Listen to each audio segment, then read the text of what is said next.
Now let us understand what is the importance of macroeconomics. You should always start your answer by writing the head point. First, functioning of an economy. See, पहले ये बात समझ में आ ही चुकी होगी आप लोगों को कि micro means small and macro means large. So if you are talking about one particular state, it might be macro. If you are talking about whole country, it is macro. So functioning of an economy, पूरी economy कैसे function करती है, ये कौन पढ़ता है, हम किसके अंडर पढ़ते हैं, under macro. Macro economy helps us understand the behavior pattern of aggregative variables in large and complex economic system. So what do you mean by aggregative pattern? Aggregative का मतलब होता है टोटल, ठीक है, और मैक्रो में हमको टोटल ही study करना है, सिंगल तो स्टडी करना नहीं है. So what are you understanding? Behaviour pattern of aggregative variables, that is total variables. You understand कि total उसका मतलब है, but write a nice word aggregative variables in large and complex economic system, क्योंकि पूरे बड़े economic system का behavior pattern of aggregative variables हमको यहाँ पे study करना है. Second point, economic fluctuations. Macroeconomics help to study and control fluctuations in income, output and employment and reduce them. So what are the economic fluctuations? See, किस में आपको ये word याद होना चाहिए कि आप यदि मैक्रो इकोनॉमी पढ़ रहे हैं तो कौन कौन से वर्ड्स यूज करेंगे? Income, output and employment, because that is what macroeconomy studies. So you should quote किसमें फ्लक्चुएशन होगा? इनकम में, आउटपुट में, output of production of goods and services and employment. तो ये जो फ्लक्चुएशन है, that is sudden up and down, उसको study करना है. And fluctuation is not good for the economy, इसलिए the economist try to study fluctuation in income, output and employment and reduce them. Next is national income and social accounts are studied. National income, मैंने पहले ही बोला कि हम total country का discuss करते हैं macro में. सो पूरी कंट्री का डिस्कस करेंगे तो नेशनल इनकम को तो आना ही है.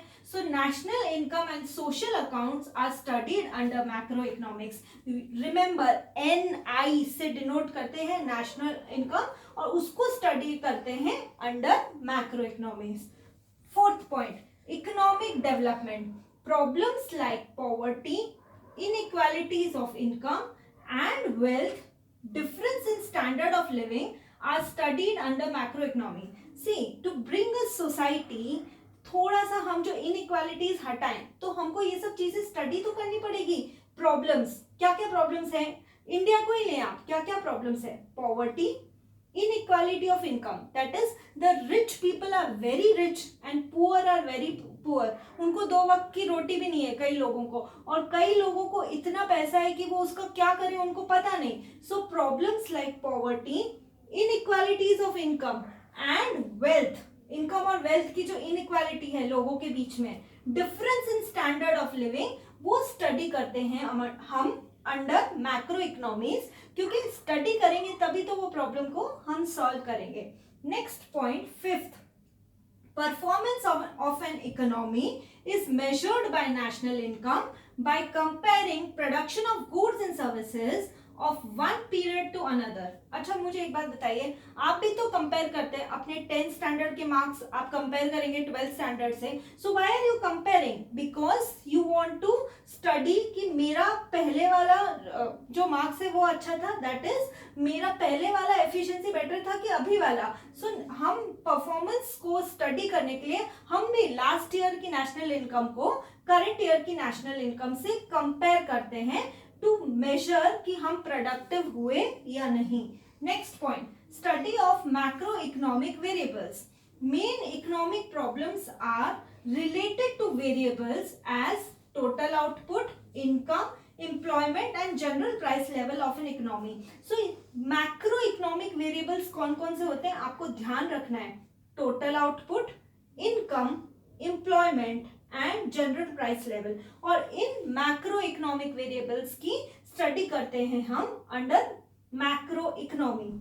Seventh and the last point, level of employment. Macroeconomics help to analyze the general level of employment and output in an economy. General level, okay, that is collectively, total के लिए किस चीज का, level of employment and output in an economy, because हर चीज employment और output से ही जुड़ी है.